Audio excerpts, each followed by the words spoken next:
Lake Clark National Park is bear country. Inland brown bears are found throughout most of the park's 4 million acres. The park's inland brown bear habitat is divided into two parts by the Chigmit Mountains, part of the Aleutian Range. East of the mountains, along the Cook Inlet coast, are resource-rich coastal habitats, where coastal brown bears forage in salt marshes, dig razor clams along the shore, and fish for salmon. These rich habitats support large numbers of bears living close together. Some of the highest bear densities in Alaska have been recorded along the coastline of Lake Clark National Park. West of the Chigmit Mountains is an inland habitat that is very different. Food resources are widely distributed across the landscape. We know little about how brown bears use these inland habitats. Brown bears are both a culturally and economically important species in the state of Alaska, and bear viewing generates substantial revenue for local economies. And brown bears are also a keystone species, so they're really important for judging the overall health of an ecosystem.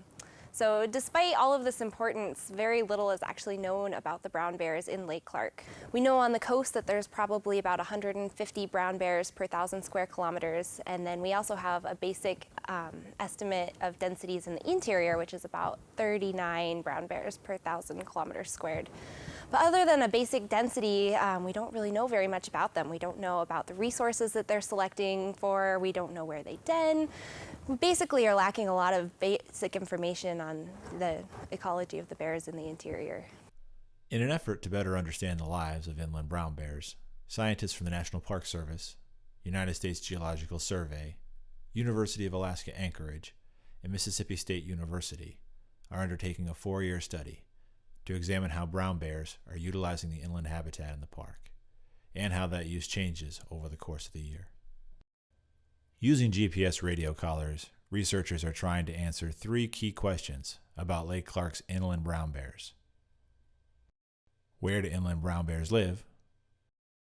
What do inland brown bears eat? How do inland brown bears move?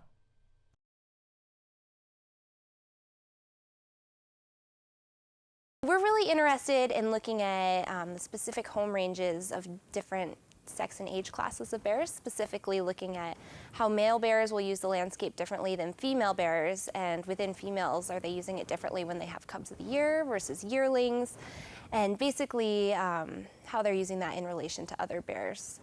We're also really interested in looking at what areas the bears are using specifically and what resources might potentially be in these areas to determine what is driving the movements of the bears.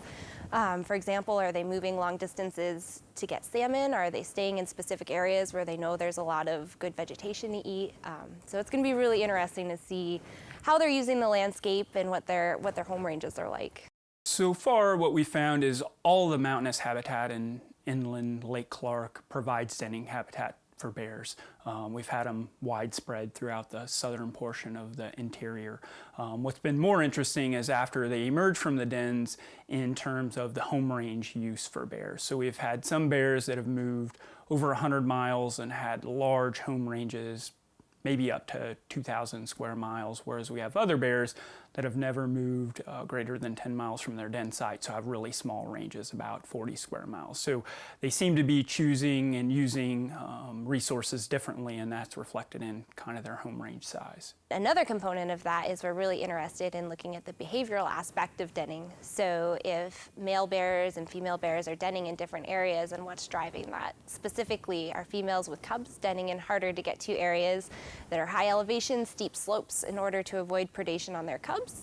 Or are they denning in areas where they might have easier access to high quality food resources when they emerge in the spring? So it'll be really interesting to look at these components and see what specifically is driving where they den and why, as well as the timing of denning. So far, one of the really interesting facets, I think, that we found truly noteworthy is if you look at the range of Gates of the Arctic, Lake Clark, and Kodiak, we go from the extreme north of Alaska to some of the harshest habitat that bears exist in, all the way to Kodiak Island, which is some of the lushest, most productive bear habitat in the world. And within those, bears are obviously making a living. And what we found with Lake Clark bears is some of the bears are showing signs that they're diet composition is very similar to what a bear that lives on the North Slope would have. So primarily terrestrial prey and not necessarily that rich in salmon resources, having actually no to limited access to salmon. Whereas other bears are showing that they're using salmon as extensively as bears on Kodiak Island. So what it shows us is that in the interior of Lake Clark, we have a broad spectrum of habitat that has various levels of quality, and bears are choosing to use those differently.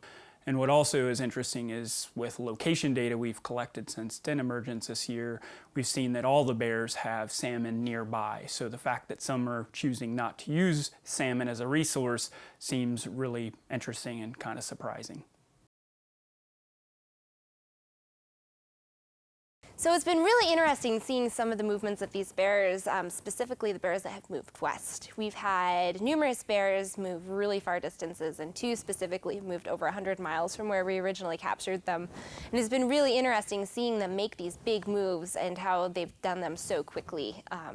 And these areas are full of a lot of salmon streams. So it's really interesting seeing the bears move to the areas that might receive salmon sooner than the interior parts of the park here. On the other hand, we have several bears that have never gone more than 9 or 10 miles from their den site. So very small scale movements and living in small areas. So very isolated movements that they're making, and they're obviously meeting all their resource needs there. So very wide-ranging variability in movement patterns. These preliminary results are not only giving us the first glimpses into Lake Clark's inland brown bear population, but they're beginning to point to the diversity of strategies that individual bears use to survive in the park's more resource-constrained inland habitats. Answering these 3 basic questions will create a baseline for long-term monitoring of the inland brown bear population, helping ensure that we understand and effectively protect these magnificent and powerful creatures.